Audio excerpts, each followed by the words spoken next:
नमो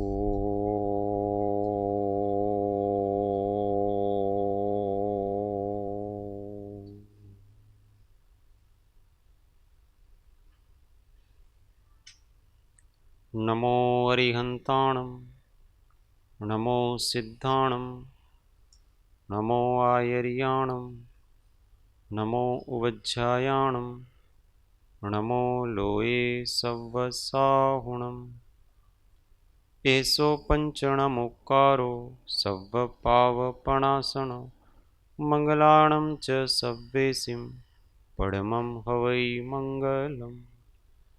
ॐ नमो अरिहन्ताणम्।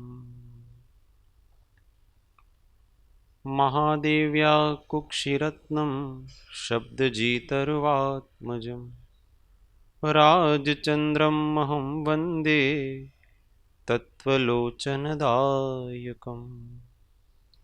जे स्वरूप समझा विना पाम्यो दुःख अनंत, समझाव्યું તે પદ નમો શ્રી સદ્ગુરુ ભગવંત। પરાત્પર ગુરુવે નમઃ, પરંપરાચાર્ય ગુરુવે નમઃ, પરમ ગુરુવે નમઃ, સાક્ષાત પ્રત્યક્ષ સદ્ગુરુવે નમો નમઃ। અનંત અનંત ભાવ ભેદથી ભરેલી ભલી અનંત અનંત નાય નિક્ષેપે વ્યાખ્યાની છે।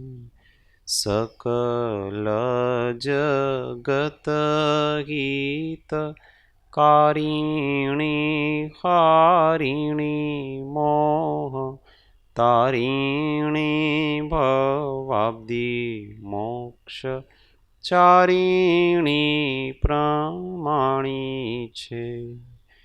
ઉપમા આપ્યાની જેને તમારા ખવી તે વ્યર્થ આપવાથી નિજ મતિ મપાઈ મેં માની છે। અહો રાજ ચંદ્ર બાળ ખ્યાલ નથી પામ, જીનેશ્વર તણી વાણી જાણી તેણે જાણી છે। ગુરુરાજ જાણી તેણે જાણી છે। ઓ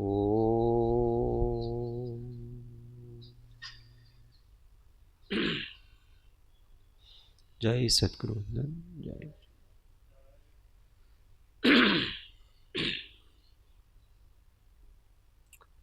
તત્વ ચર્ચામાં પરમ તત્વજ્ઞ શ્રીમદ રાજચંદ્ર વચનામૃત પત્રાંક 449, પૃષ્ઠ સંખ્યા 372।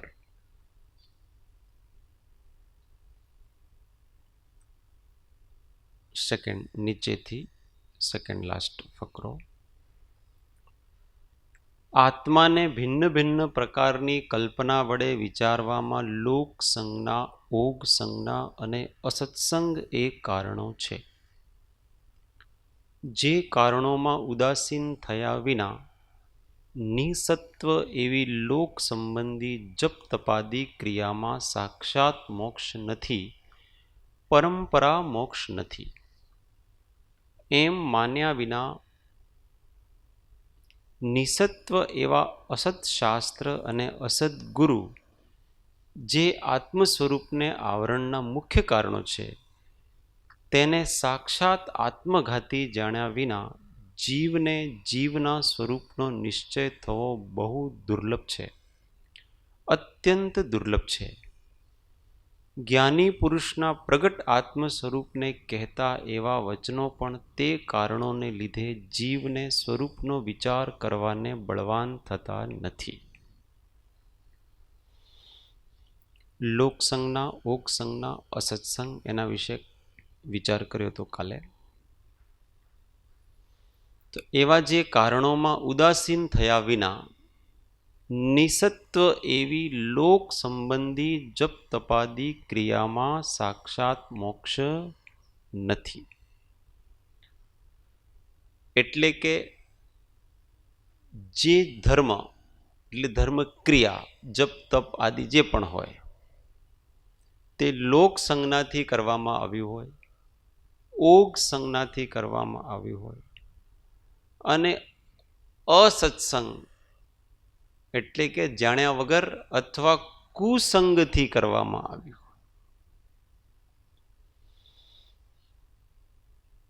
લોક સંજ્ઞા એટલે લોકમાં જે એક રૂઢિ ચાલે છે, લોક પ્રવાહ અનુસાર.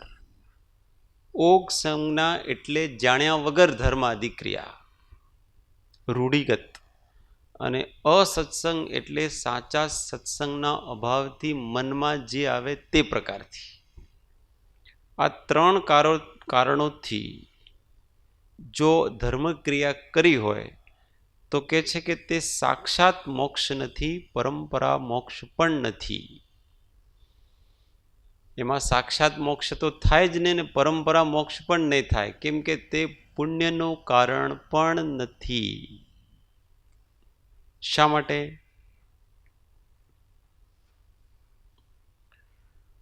ભીતરની વાસના જતી નથી. કેમ કે તે બધું કરવામાં સત્યને જાણ્યા વગર જે કરાય છે એમાં અંદર કંઈક ને કંઈક ઇહલૌકિક વાસના રહી જાય છે.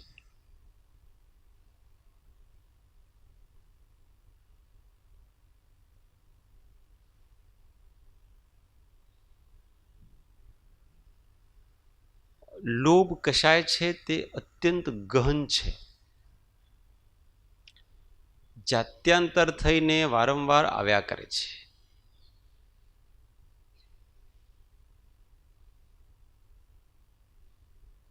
એટલે માત્ર શુદ્ધ આત્મ સ્વરૂપના કલ્યાણ અર્થે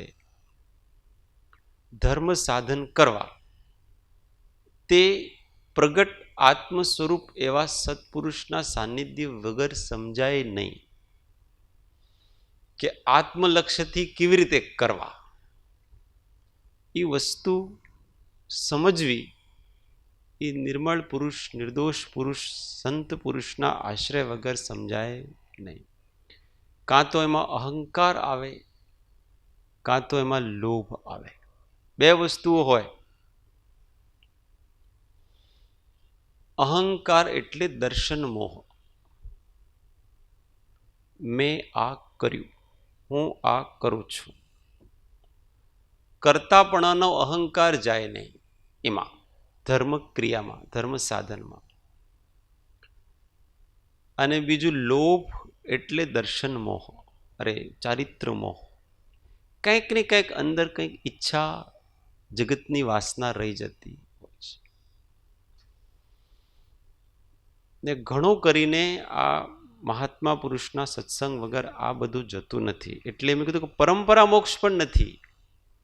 કેમ કે અભિપ્રાયની વાસના હોય તો થોડોક પુણ્યબંધ આદિ થાય અને પછી જ્યારે પુણ્યનો ઉદય આવે ત્યારે ફરીથી વિષયોમાં પ્રવર્તન કરવાની બુદ્ધિ જાગે છે.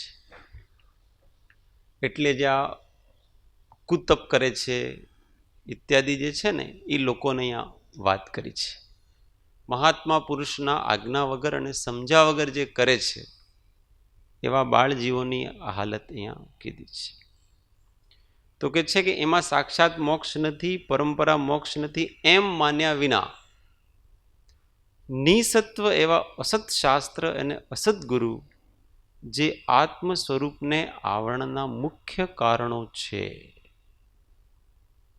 તેને આત્મઘાતી જાણ્યા વિના જીવને જીવના સ્વરૂપનો નિશ્ચય થવો બહુ દુર્લભ છે, અત્યંત દુર્લભ છે. નિસત્વ જેમાં કોઈ પણ પ્રકારનો સત્વ નથી, સાર નથી, તત્વ નથી. એવા અસત શાસ્ત્ર અને અસદગુરુ તે આત્મ સ્વરૂપને આવરણના મુખ્ય કારણો છે. શાસ્ત્ર નહીં વાંચીએ તો ચાલશે, પણ વિપરીત વાંચીએ તો આવરણ વધે, કેમ કે એમાં વિપરીત માન્યતાઓ દ્રઢ થાય છે, અજ્ઞાન દ્રઢ થાય.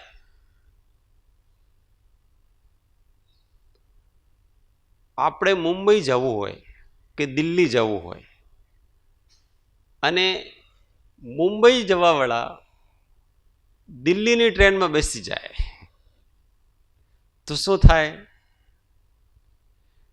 એનો રસ્તો એ દૂરી વધી કે ઘટી? દૂરી વધી જાય.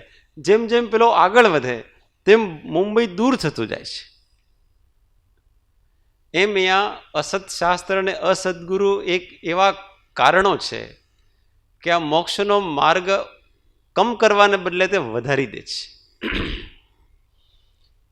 કેમ કે એકવાર માન્યતા બેસી જાય ને એટલે નીકળવું જરા ઘણું અઘરું છે.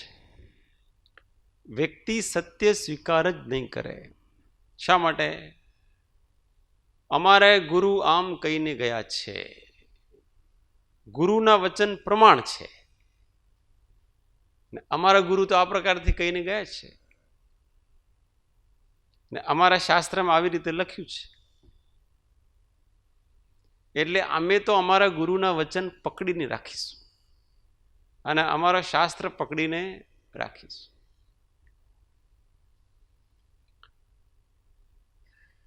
શાસ્ત્રાભિનિવેશ એવો એક શબ્દ કૃપાળુદેવે કીધું. શાસ્ત્રાભિનિવેશ,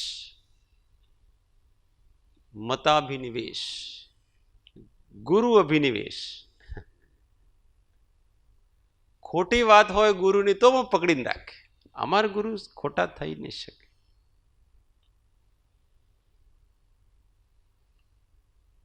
તો ક્યાં કરના?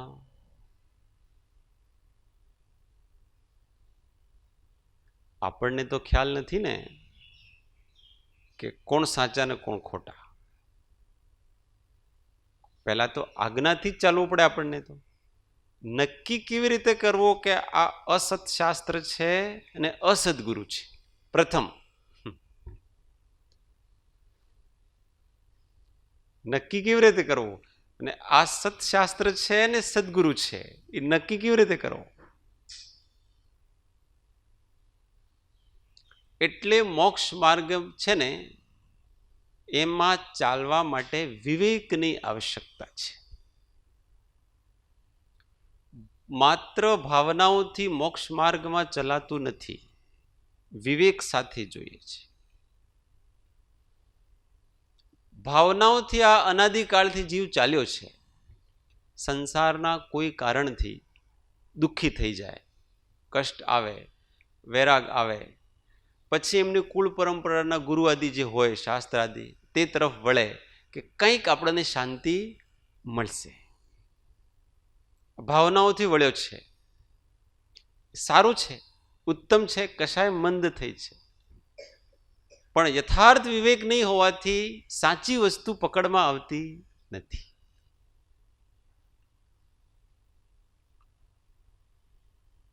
તે માટે શું કરવાનું? પરીક્ષા પ્રધાની.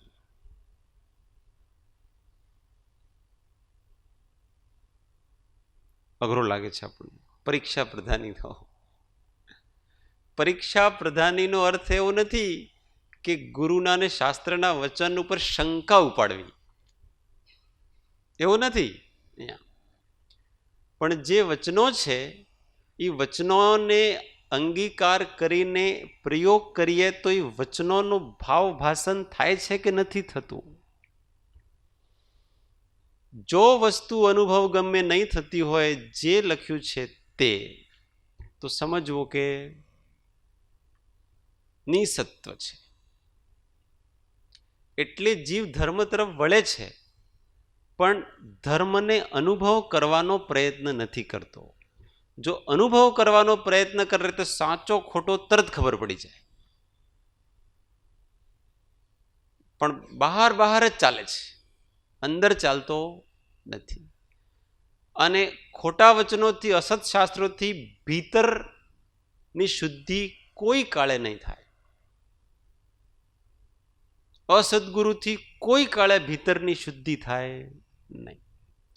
બીજી વસ્તુઓ બતાવશે, તમારે આ નથી થતું તો ચલો તમે આટલી માળા ગણાવો, તમારા આ પ્રોબ્લેમ છે ને આટલા તપ કરી નાખો. કેમ કે પોતાને જ માર્ગ ખબર નથી, આત્મશાંતિનો માર્ગ. તત્કાલ આનંદ આપે એવો માર્ગ પોતાને ખબર નથી, એટલે અંદાજથી આ ચોપડીમાં આમ લખ્યું છે એટલે આમ કરો, પેલી ચોપડીમાં આમ લખ્યું છે આમ કરો, બસ અહીંયા સુધી, અહીંયાથી ઉપાડીને પેલી બાજુ, પેલાથી ઉપાડીને આટલું કરી શકે છે અસદગુરુ. પણ ગુરુ તો એનું નામ છે કે જેના સાનિધ્યમાં જઈને જેને કોઈ આપણે સમસ્યા પૂછે તો એ જે ઉપાય બતાવે છે તે ઉપાયનો જો આપણે સેવન કરીએ અને ઉપાસના કરીએ તો આપણો કષ્ટ જરૂર જાય. જો ઈમાનદારીથી જો એની આરાધનાને ઉપાસના કરીએ, આનું નામ ગુરુ. કદાચિત આપણે ઈમાનદારીથી ઉપાસના નહીં કરતા હોય તો એમાં ગુરુનો કોઈ દોષ નથી, અથવા શાસ્ત્રનો કોઈ દોષ નથી. પણ અનુભવ પ્રધાની, પ્રયોગ પ્રધાની થવાથી આપણે અસતશાસ્ત્ર, અસદગુરુ અને સત્શાસ્ત્ર અને સદગુરુ એનો ભેદ કરી શકીએ. એ બુદ્ધિથી નહીં થાય, એ આપણે ચાલીશું ને ત્યારે જ ખબર પડશે આપણે કે અમને આજ્ઞામાં રહેતા રહેતા અમારે ઘણો વર્ષા ગયા. જો સાચી આજ્ઞા પાળી હોય અને સાચા સામેવાળા આજ્ઞા આપવાવાળા હોય તો જરૂર જીવનમાં કંઈક પરિવર્તન આવે. ને જે આપણી કષાય આદિ વૃત્તિઓ આદિ મંદ જરૂર પડે અને જરૂર જાય, નહીં જાય તો સમજવો કાં તો સદગુરુ મળ્યા નથી, કાં પાત્રતા આવી નથી. બંનેમાંથી એક વસ્તુ છે.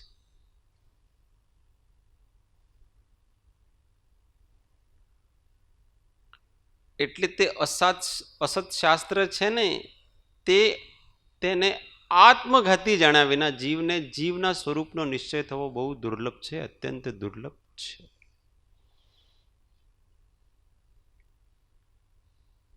એટલે થોડું સાવધાન કરવામાં આવે છે લોકોને.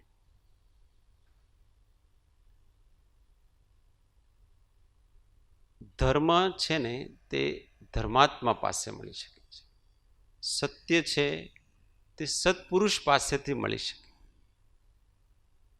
બીજી જગ્યાએ કલ્પના મળશે, કાલ્પનિક. એમાં આત્માનો વિકાસ તો ઓછો થશે,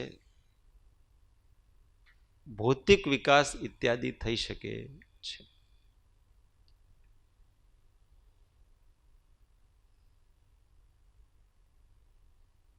તો શું કરવાનું આપણને ખબર કેવી રીતે પડે? એનો એક ઉપાય છે. આપણે પાસે એટલી બુદ્ધિ નથી ને સાચા ખોટાનો વિવેક કરી શકીએ, ને એના માટે સત્સંગમાં રહેવું પડે. વિવેકની પ્રાપ્તિ માટે પણ સત્સંગની જરૂર છે, નહીં તો સત્સંગ નહીં મળે. બિનું સત્સંગ વિવેક ન હોય. તુલસીદાસજી એમ કહે છે, રામ કૃપા બિન વિવેક સત્સંગ ન હોય. ये तो बनने वाला है. सत्संग के बिना विवेक नहीं, और वो सत्संग कैसे मिलेगा? राम कृपा बिना. राम की कृपा नहीं होगी तो सत्संग भी नहीं मिले. इसका एक बहुत सरल उपाय है. कुछ नहीं करना है अपने को, केवल एक सत्य को प्राप्त करने की अंदर से सच्ची भावना. किसी की परीक्षा करने नहीं जाना है. कुछ नहीं करना जीव को, केवल मुझे सत्य चाहिए, मुझे न धर्म चाहिए, न भगवान चाहिए, न मोक्ष चाहिए, और कुछ नहीं चाहिए मुझे केवल सत्य चाहिए। आखिर सत्य क्या है? और जो सत्य हो मुझे प्राप्त हो, चाहे वो किसी भी रूप में आए मेरे सामने। मैं जिस धर्म को मानता हूं उस धर्म के रूप में आए, अथवा मैं जिस धर्म को नहीं मानता हूं उस रूप में आए, किसी के भी रूप में आए, पर मैं उसको स्वीकार करने की हिम्मत रखता हूं। मुझे सत्य के अतिरिक्त तो कुछ नहीं चाहिए। इतनी तीव्र भावना से हृदय इतना विशुद्ध हो जाता है कि उसमें से सारे अभिनिवेश निकल जाते हैं। शास्त्राभिनिवेश निकल गया, मताभिनिवेश निकल गया, अपना कुल धर्म का अभिनिवेश निकल गया, सब निकल गया। मुझे केवल और केवल सत्य चाहिए बस। और इसका प्रभाव, कोई भी भावना जब अंतःकरण से सच्ची होती है तो उसका फल अल्प समय में दिखता है। सत्य को बताने वाले आपके सामने होंगे,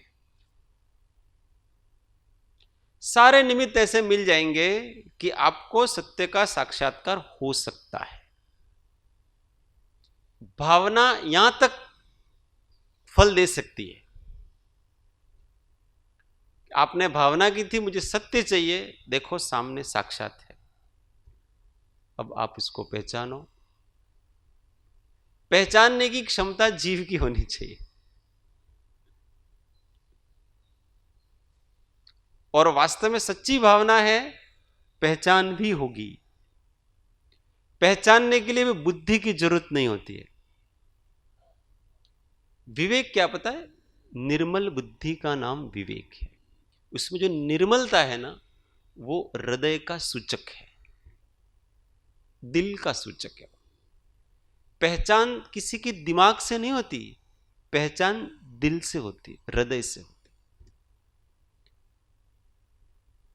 सत्य को, पिपासु को, सत्पुरुष का हृदय उसके साथ अपने आप जुड़ जाएगा। ये तो से प्रकृति का नियम है। समान विचारधारा वाले एक दूसरे को आकर्षित करते हैं।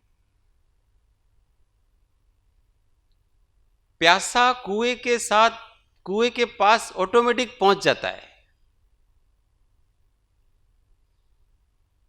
इसलिए करना कुछ नहीं है। अपने को लगता है कि आप उसको क्यों रीते करिए, पीछे अपने को तो केवल एक सच्चा बन जाना है बस, और सच्ची भावना करनी है। परिस्थितियां अपने आप डेवलप होती हैं आसपास। अब ये है कि हम उन परिस्थितियों का फिर लाभ कितना ले पाते हैं। हमारे सामने परिस्थितियां पूर्व में भी कई बार ऐसी मिली हमको, पर हमारा पुरुषार्थ इतना हुआ नहीं, और फिर कई अन्य कारणों में उलझे।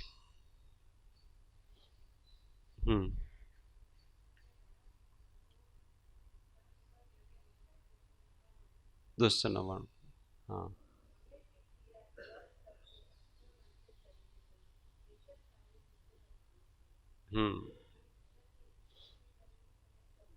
सतना चरण में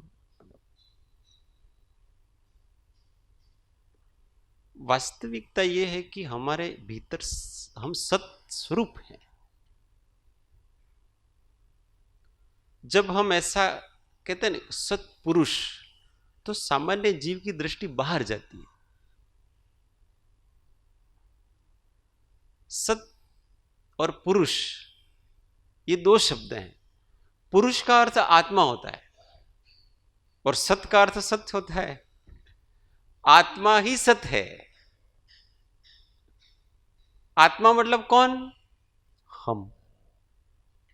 तो हम सत्य की खोज अंदर क्यों नहीं करते हैं? क्यों हम बाहर भटकते हैं इधर उधर? सबसे निकट जो है वहां खोज नहीं चल रही है,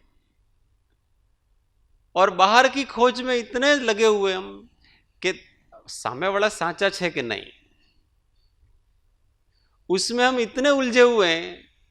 कोई सामने वाला सच हो कि झूठ हो, इससे तुम्हारे क्या? तुम सत्य हो, तुम सत्य हो, वो नक्की है, उसमें कोई शंका नहीं। आत्मा सत्य स्वरूप है, उसमें कोई शंका नहीं। और उस सत्य की अनुभूति हर जीव को हर समय होती है। कोई समय ऐसा नहीं कि हमको उस सत्य की अनुभूति नहीं होती है। बस आवरण, असत शास्त्र और असदगुरु का सेवन किया था पूर्व में, तो वो अभी भी पर्दा लगा करके बैठे हुए, दृष्टि ऐसी कर दी है कि सत्य का अनुभव होते हुए भी हम उस सत्य के अनुभव का अनुभव नहीं कर पा रहे। आश्चर्य। सत्य का अनुभव निरंतर जीव को होते हुए भी उस सत्य के अनुभव की अनुभूति नहीं कर पा रहे हैं। ये कितना बड़ा सत्य! पर ये महान आश्चर्य हो रहा है।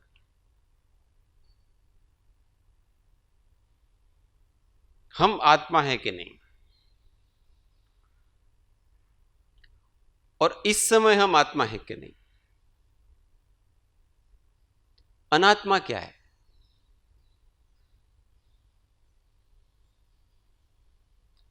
मिथ्यात्व, राग, द्वेष, ये सब अनात्मा। और शरीर तो अनात्मा भी नहीं है, तो दूर की वस्तु है। पर अपने निकटतम जो अनात्मा, वो क्या है? मिथ्यात्व, राग, द्वेष, क्या हम वो हैं? तो हम कौन है?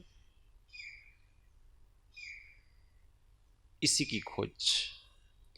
ये खोज अपने सत्य की तरफ एकदम जल्दी ले जाती है, तुरंत ले जाती हो। बाकी सब उलझने के रास्ते हैं, इधर का उधर न, उधर का उधर न, सब उलझाएंगे। पर एक आत्मस्वरूप की खोज ये कभी उलझन भरी नहीं है, क्योंकि हम तो हमेशा हमारे साथ है ना। जो हमेशा रहता है वो मैं हूं। अज्ञान हमेशा रहता है हमारे साथ, राग हमेशा रहता है हमारे साथ, द्वेष हमेशा रहता है हमारे साथ, कर्म का उदय हमारे साथ रहता है, पाप का उदय नहीं रहता है, पुण्य का उदय सब। शरीर हमारे साथ, कोई हमारे साथ रहता ही नहीं, फिर भी मैं तो रहता ही हूं। बस इस पर दृष्टि लगाए रखा, यही सत्य है। और इसकी अनुभूति हर जीव को हर समय होती है। दृष्टि अनात्मा पर टिकी हुई है। वही बात फिर से, दृष्टि दृष्टा पे नहीं है, दृष्टि दृश्य पर है। ये तो सब दृश्य हैं, दृष्टा उसका सहज जानने वाला। और आश्चर्य की बात यह है कि जिस दिन जीव को अनादि की मोह ग्रंथि जाती है ना, उस दिन उसको इस बात का सबसे बड़ा आश्चर्य होता है कि मैं इतने दिनों से इतना अज्ञानी कैसे रहा। यह आश्चर्य जागता उसको, इतनी सी बात समझ में क्यों नहीं आ रही थी। मैं हूं, अपने अस्तित्व का ही हमको स्वीकार करना था, और तो कुछ स्वीकार नहीं करना है। अपना ही हमको स्वीकार करना था, पर मैं अपने को ही स्वीकार नहीं कर पा रहा था। अनादि से चल रहा हो ये गड़बड़ घोटाला। कारण क्या पता है? असत शास्त्र, असत गुरु के संस्कार इतना घुसा दिया है अपने अंदर कि अपना सत्य इतना अंदर चला गया है, दब गया। आवरण साक्षात होते हुए भी उसको जुठला देते हैं। ये हम साक्षात सत स्वरूप हमेशा हैं, पर ये असत शास्त्र, असत गुरु के संस्कार हमको इस सत्य को झुठला देते, नहीं ये नहीं, पाप और पुण्य में उलझा देते हैं, अनेक प्रकार की क्रियाओं में उलझा देते हैं। वो शुद्ध मैं तत्व अस्तित्व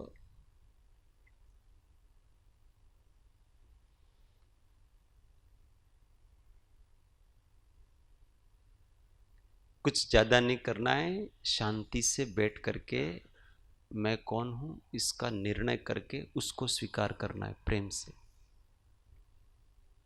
और फिर उसी रूप जीने का अभ्यास करना है। ज्यादा कुछ नहीं करना है, उसको अपने आत्म स्वरूप को स्वीकार करके निश्चय करके कि ये मैं हूं, ऐसा स्वीकार करके फिर उसी का हमेशा चिंतन, मनन, निदिध्यासन और फिर आचरण। बात सरल सी है, पर निर्णय होने के बाद साधना बहुत सहज सरल हो जाती है। निर्णय नहीं है इसलिए हमको साधना कठिन लग रही है। एक बार निर्णय हो गया अपने स्वरूप का, इजी साधना है, कोई चीज कठिन नहीं लगती अपने को।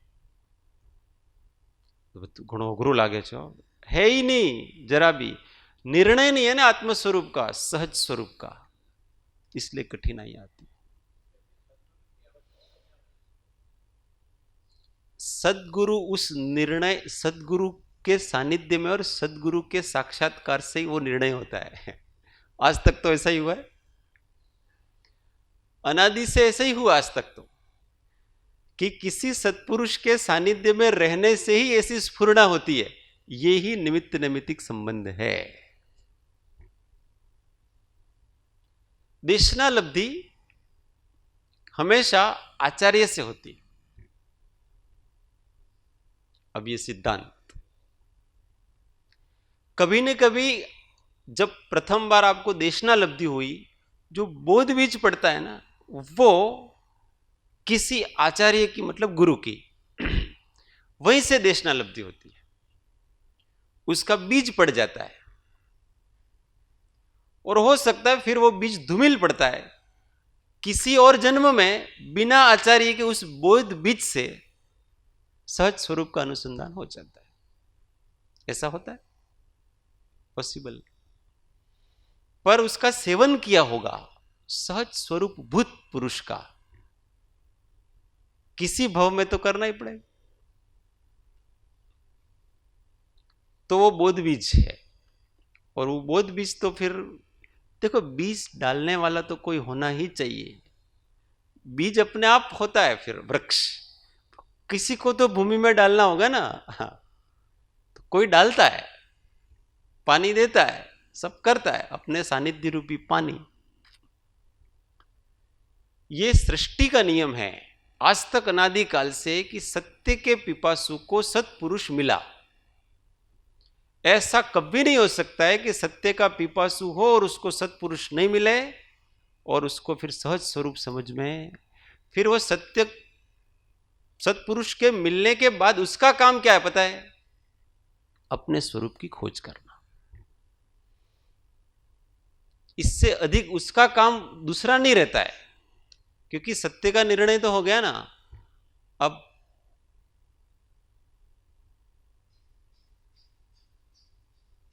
केवल अपना अनुसंधान करते रहो। अनेक बोध बीज पड़े हुए हैं अंदर, परंतु अनुसंधान के बिना वो बोध बीज समय प्राप्त करके नष्ट हो जाते, क्योंकि बीज को खाद पानी नहीं देते हैं तो नष्ट हो जाते हैं। बोझ बीज तो तीर्थंकर की वाणी से भी पड़ा, बड़े बड़े आचार्यों से भी पड़ा, इसके अंदर बोध बीज की कमी नहीं है, पर उस बीज को हवा पानी नहीं मिले, प्रकाश नहीं मिला। किसका प्रकाश हवा पानी? तीव्र अनुसंधान का, तीव्र खोज का, तीव्र आत्म भावना का, ये उसको हवा पानी देना है। बारंबार उसका प्रयोग, उसको अनुभव करने का, कि तीव्र इच्छा, उत्कंठा, तो वो बीज फलीभूत होता है, वृक्ष बनता है।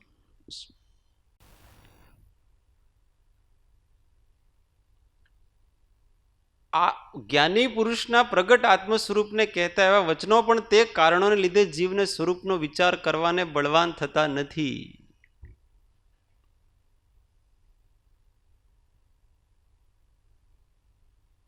इससे क्या हो जाएगा? ऐसा होता आम कहीं विचार करवाથી थोड़ो થાય. आप जितना सरल कह रहे हो इतना सरल थोड़ी है. शास्त्रों में तो कितनी कठिन कठिन चीजें हैं.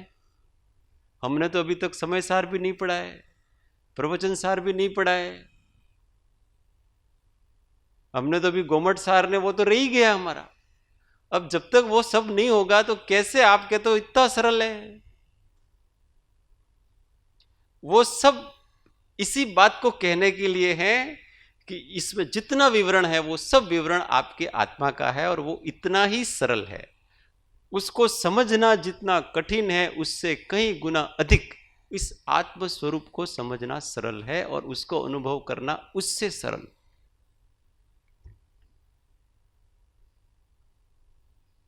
पर इस पे विश्वास नहीं होगा. क्यों? अनादि के संस्कार पड़े. बहुत अधिक हम तपस्या नहीं करेंगे तो कैसे होगा? नहीं हो सकता.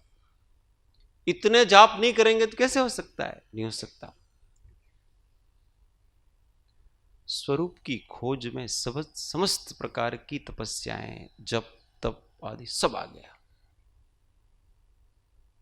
तप किसको कहते हैं? तप की क्या परिभाषा बताइए? इच्छा निरोध तप. इच्छा का निरोध करना वो तप है. जो व्यक्ति आत्मस्वरूप की खोज में लगा हुआ है उसकी कुछ इच्छा होती? जो खोज में तन्मय है उसको तो पता ही नहीं इच्छा और अनिच्छा का. वो मस्त है. सहज इच्छा निरोध है. वहां इच्छाओं का निरोध करना नहीं पड़ता है. और इस कारण से क्या है कि तप करने का अहंकार भी नहीं जागता है. बाहर से करे तो उसको अहंकार जागे, पर यहां तो बाहर से तो कुछ कर ही नहीं रहा है ना. वो तो अपने स्वरूप के चिंतन में, मनन में, निधिध्यासन में इतना लीन है कि ऑटोमेटिक ध्यान लगता है, ऑटोमेटिक स्वाध्याय हो रहा है, ऑटोमेटिक सत्संग हो रहा है. खाने पीने की कोई सुध है नहीं, जो मिला ठीक, केवल इस शरीर को चलाने के लिए. सारे तप हो रहे कि नहीं हो रहे? देखो, अपना आत्मस्वरूप की खोज करनी है ना, तो सबसे पहले तो आहार के प्रति जो आसक्ति है ना वो घटानी पड़ेगी. और अपने उपयोग को अपने निकट रखना पड़ेगा. तत्व विचार के उपयोग को तत्व विचार में तल्लीन करना, यही उपवास. अपने पास आहार आदि के प्रति अपने आप रुचि घट गई. अब ज्यादा खाएंगे तो तत्व विचार कर नहीं सकते. क्यों नहीं कर सकते पता है? नींद आएगी, अन्य विकार जागेंगे, अपने आप उणोदरी. और अपने योग्य आहार हो तो करेंगे, नहीं तो नहीं करेंगे. वृत्ति परिसंख्यान, जैसा तैसा नहीं, जो बनाया वो सब हिंसा अहिंसक, ऐसा कोई विवेक के बिना सब भरो पेट, ऐसा नहीं. शुद्ध सात्विक निरामिष. होगा तो करेंगे, नहीं होगा तो भूखे. ये वृत्ति परिसंख्या. अब स्वरूप के चिंतन में इतना रस आता है ना, तो वो सामने रसीला है कि नहीं उसका कुछ नहीं. ठीक है ना, हो गया काम. रस परित्याग. क्योंकि अंदर का रस नहीं आ रहा है ना, इसलिए बाहर रस लेता हो. और स्वरूप के अनुसंधान में इतना रस आता है, जबरदस्त रस है उसका.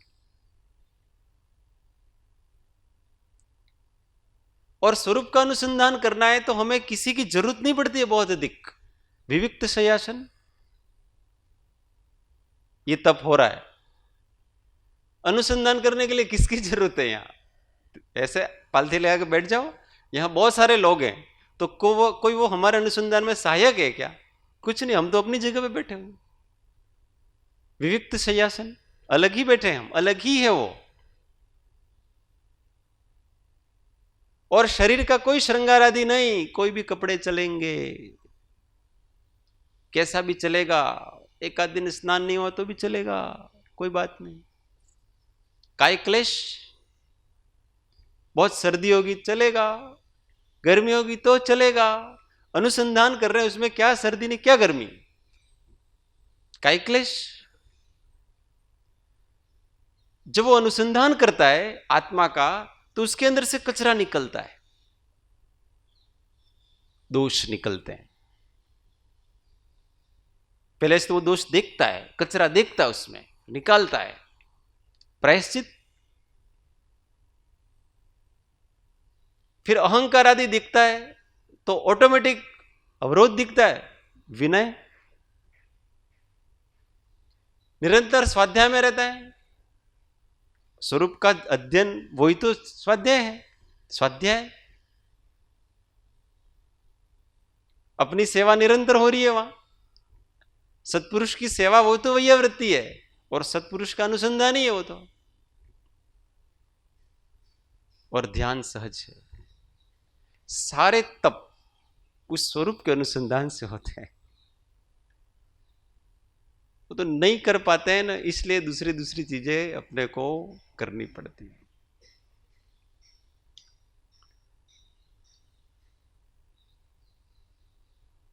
सहज पुरुष के का सानिध्य का वास्तव में सेवन किया ना हमने, तो ही ये सब चीजें पता पड़ेगी। जो मार्ग बहुत कठिन लगता है वो मार्ग बहुत सरल लगेगा। पर सहज पुरुष का समागम तो हुआ, पर हमको उसकी सहजता दिखी नहीं। हमको है ना उसकी सहजता भी असहजता दिखी। उसकी सहजता हमको चमत्कार लगा।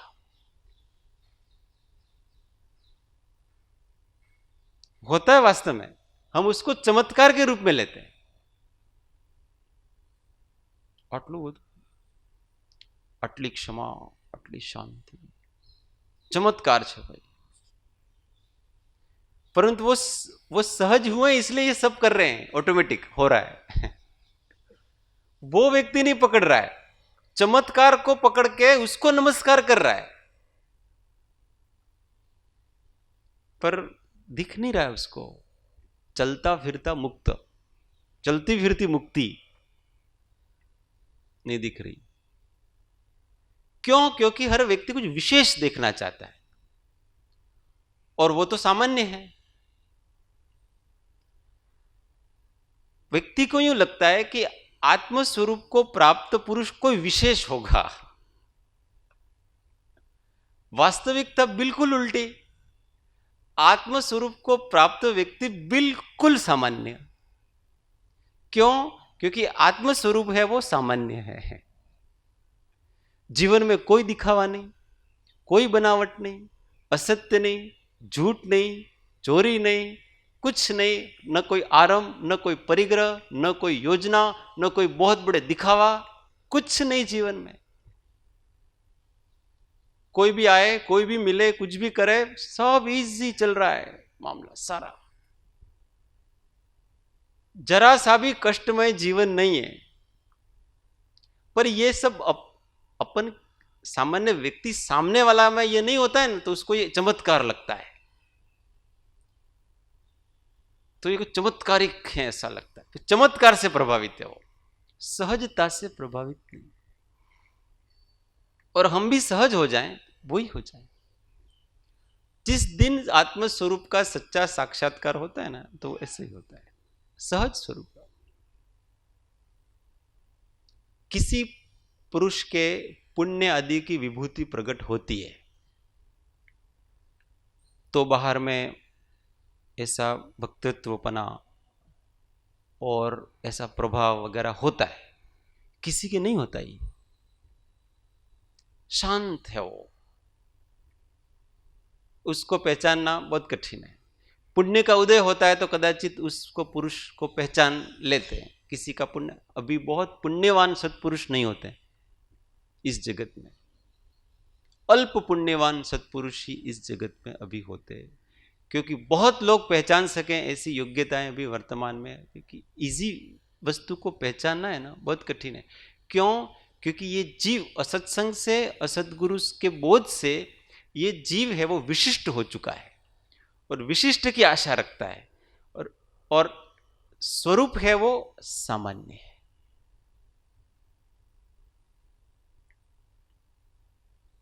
बहुत कठिन, डुप्लीकेट हो चुके हैं लोग, इसलिए विशिष्टता की अपेक्षा रखते। क्या विशिष्ट है उसमें? कुछ भी विशिष्ट नहीं। विचार करने जैसा है। इसलिए क्या ना कि सहज स्वरूप जिसके अंदर प्रकट हुआ है, ऐसे पुरुष का सानिध्य हुए बगैर वो चीज नहीं मिल सकती, कभी नहीं मिल सकती। वो ऐसा ही निमित्त नैमित्तिक संबंध है।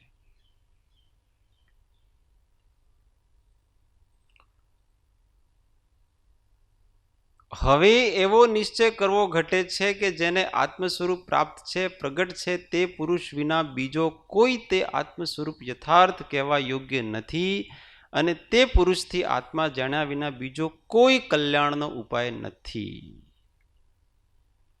अब ये सब करके क्या करना? એવો નિશ્ચય કરવો ઘટે છે કે જેને આત્મ સ્વરૂપ પ્રાપ્ત છે, પ્રગટ છે, તે પુરુષ વિના બીજો કોઈ તે આત્મ સ્વરૂપ યથાર્થ કહેવા યોગ્ય નથી. सत्पुरुष है ना, उनकी वाणी जीव को बहुत हल्की कर देती है, वो उसके दिमाग से ना बोझ निकाल देती है. वो बहुत बेचारा क्लिष्ट होकर के आता है, धर्म करो पड़े, आओ करो पड़े से कुछ नहीं करना है यहां, तुमको सीधा साधा हो जाना है. वक्रता पड़ी हुई है ना अनादि, वो वक्रता निकाल दो, बस सीधे साधे हो जाओ. मैं तो घना पाप કર્યા છે, कोई बात नहीं, हमने भी तो किए थे. कौन पाप किए बगैर रहता है?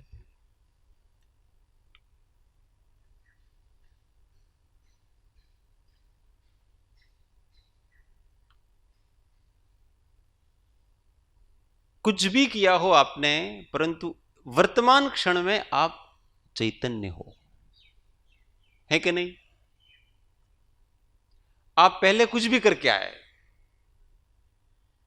वो सब भूलो, पर अभी क्या है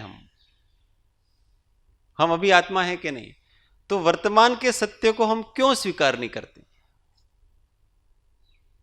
तुम जैसे आत्मा हो वैसे आत्मा होकर के रहो, भूतकाल का भूलो, भविष्य की चिंता छोड़ो. मोक्ष कब होगा? लोगों को ऐसा है, मोक्ष कब होगा? जिस समय तुम अपने आत्मा को स्वीकार करके आत्मा रूप रहेंगे तो मोक्ष होगा. यही तो मोक्ष है. तो सत्पुरुष ने बहुत कठिन को बहुत सरल कर देते हैं. वास्तव में कठिन है नहीं, सरल ही है. पहले कठिन लगता है, परंतु जीव को यार आटलो आओ थोड़ो हसे, फिर वो कठिन सिखाता है ना, कठिन फिर लगता है हाँ आ कहीं ज्ञानी लागे छे. जब क्लिष्ट करेगा उस शब्द को तब लगा आमना अंदर ज्ञान छे, जबरदस्त छे. आम मोक्ष मळे एवं थोड़ो मळे, आटलू बधुं होय तो मळे. ये सब असद्गुरुओं ने ये सब भ्रमा के रखा है. ये सारी चीजें सहज स्वरूप को सहजता से प्राप्त, सहज वस्तु हमेशा सहजता से प्राप्त होती, कठिन वस्तु ही हमेशा कठिनाई से प्राप्त होती. तो ये निश्चय पहले तो करना पड़ेगा. તે પુરુષ વિના બીજો કોઈ તે આત્મ સ્વરૂપ યથાર્થ કહેવા યોગ્ય નથી, અને તે પુરુષથી આત્મા જાણ્યા વિના બીજો કોઈ કલ્યાણનો ઉપાય નથી.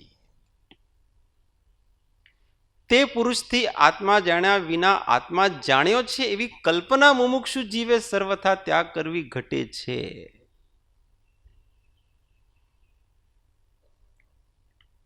हमको बहुत आता है, बहुत अभ्यास किया ना, बहुत आता, हमने इतना ज्ञान प्राप्त किया, इतना ज्ञान प्राप्त किया,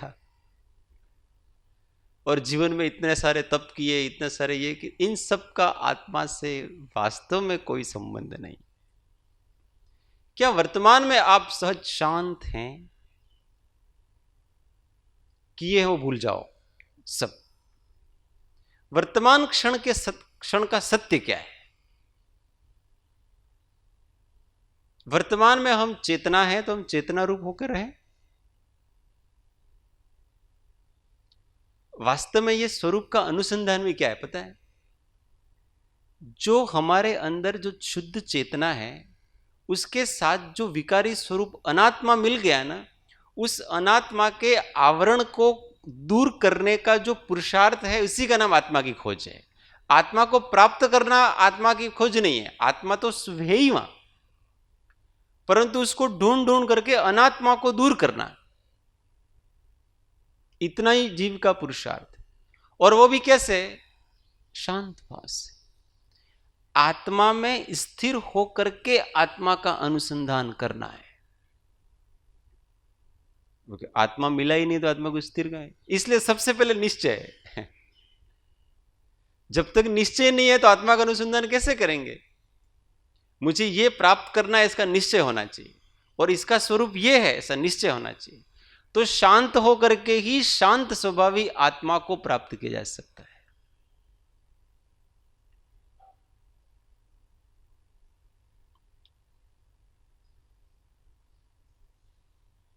इतीदम सर्वमालोच्यम सोस्ते दोस्ते च शक्तितः आत्मानं भाव्य नित्यम राग द्वेष विवर्जितम। ऐसा इन सब की विवेचना करके सुख में अथवा दुख में किसी भी परिस्थिति में आत्मानं भाव्य नित्यम, आत्मा की भावना करो। कैसे? राग द्वेष विवर्जितम, राग द्वेष को छोड़ के शांत होकर। फिर प्रश्न पूछा कि राग द्वेष को छोड़ना जरूरी है क्या? तो उन्होंने कहा जरूरी है। कषाय रंजितम चेतः तत्त्वं नेवावगाहते, नीली रक्तंबरे रागो दुराधेयो ही कुमकुमः। कि कषाय से रंजित जो चित्त है वो तत्व को, भाव को नहीं पकड़ सकता है। जिस प्रकार से नीले रंग के ऊपर लाल रंग डालो तो वो लाल नीला तो नहीं होगा, और अधिक प्रगाढ़ हो जाएगा। इसलिए कषाय सहित अगर हम अनुसंधान करेंगे तो हमारा अनुसंधान का कोई लाभ नहीं होगा। उल्टा, मैं इतना ध्यान करता हूं, मैंने ये किया वो, ऐसा अहंकार बढ़ेगा, तत्व प्राप्ति नहीं होगी। इसलिए कषाय को नष्ट करके, कैसे कषाय नष्ट करना?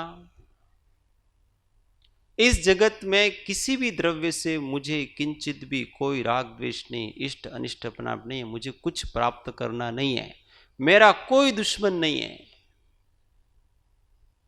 सौ भूत मां समता मने, को साथ वेर मने नहीं, आशा खरेखर छोड़ी ने, प्राप्ति करूं छू समाधि।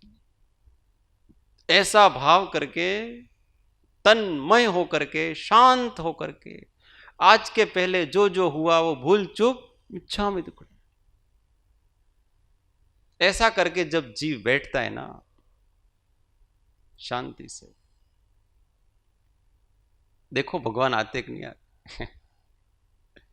अभ्यास करना पड़ता।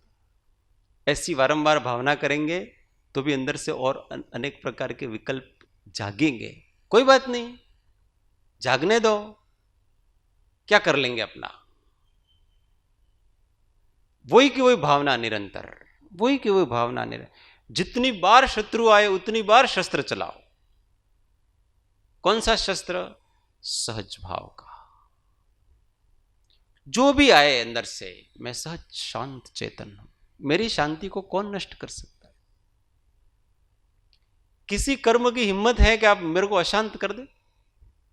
हम ही जानबूझ करके अशांत होते हैं। उदय में मिल जाते हैं। नहीं तो किसी पुद्गल की ऐसी शक्ति नहीं है कि कोई हमको अशांत कर दे, पर हो जाते हैं। कोई बात नहीं, गलती हुई, फिर से वापस चढ़ो स्वभाव पर। ये मेरा स्वभाव नहीं था, चुक गया मैं, वापस फिर से चुकेंगे, वापस चढ़ो। जितनी बार गिरेंगे उतनी बार चढ़ेंगे, स्वभाव को पकड़े रखेंगे। बस मैं ये नहीं, मैं ये हूं, मैं ये नहीं, मैं ये हूं, बस हो गया काम। कितना सरल मार्ग है। और वहां किसी की सहायता की जरूरत नहीं। सत्संग में रह करके शांत भाव से आत्मा की उपासना कर। जब अटके तो किसी महात्मा से पूछ लें। वास्तव में जब प्रयोग करने जाएंगे ना तो समस्याएं आएंगी। आप कह रहे हो इतना सरल है, परंतु हम जब प्रयोग करने जाते इतना सरल लगता नहीं है। ये बात भी सत्य है, इतना सरल है नहीं। परंतु ऐसा हमको क्यों लगता है पता है? कि हम अपने सहज भाव से चुकते हैं, आत्म स्वभाव से चुकते हैं, इसलिए वो कठिन लग रहा है। बार बार उदय आता है तो बार बार हम उदय को ही महत्व देते हैं, आत्मा को महत्व नहीं देते हैं, इसलिए हमको कठिन लगता है। तो हम क्यों बाहर वाले को महत्व देते हैं?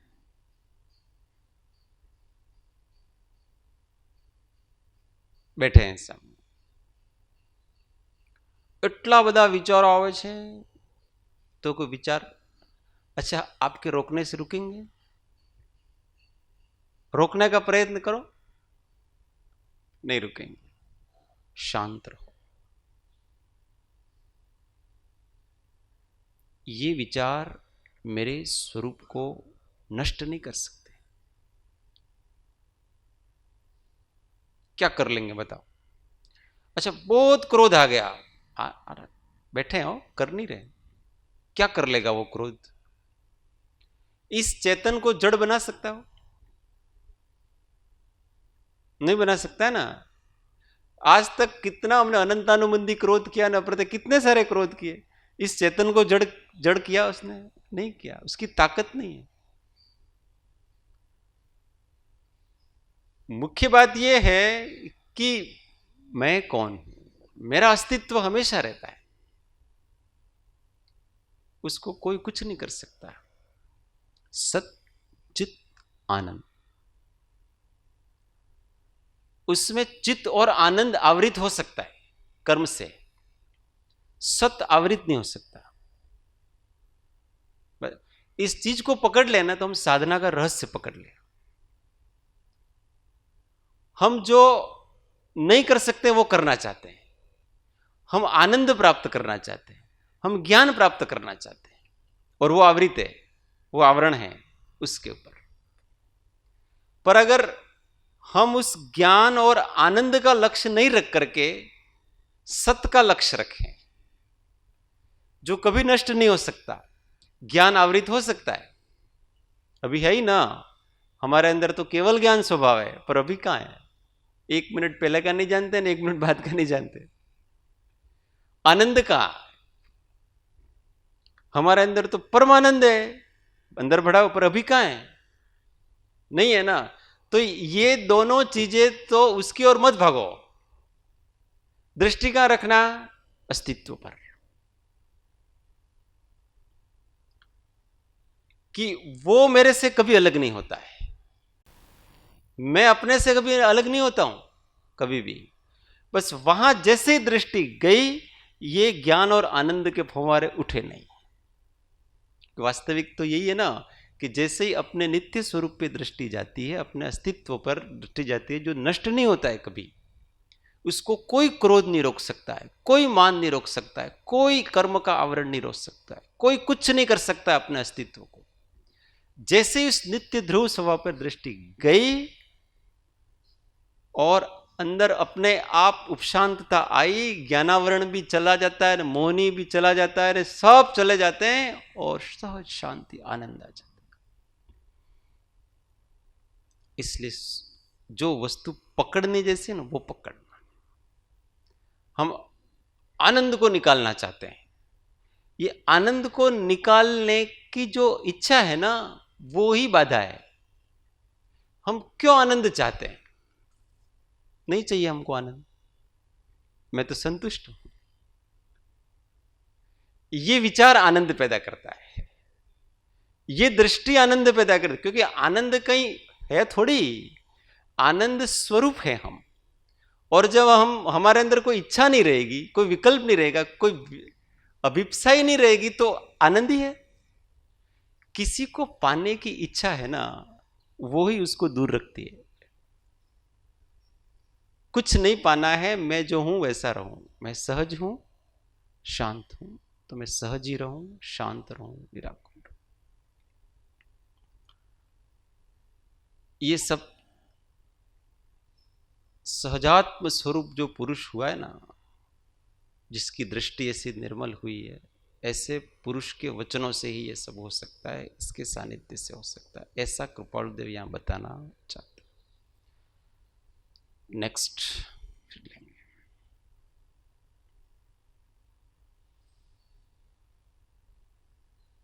ओ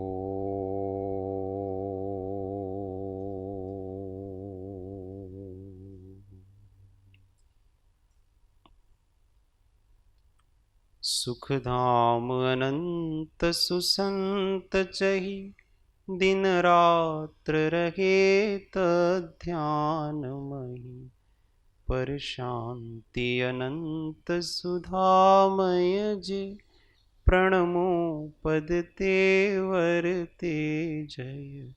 ओ प्रणमो पद तेवर ते जय। सद्गुरु परम कृपाळु त्रिलोकनाथ की जय। सब संतन की जय। आनंद घन। ओ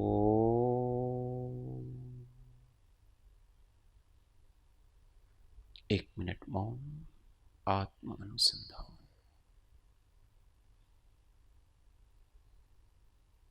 ओ शांति शांति शांति। सूत्र सौ साथे। हूँ आत्मा छूं, आपनो सेवक छूं, सौनो मित्र छूं। हूँ आत्मा छूं, आपनो सेवक छूं, सौनो मित्र छूं। हूँ आत्मा छूं, आपनो सेवक छूं, सौनो मित्र छूं। ओम शांति शांति शांति।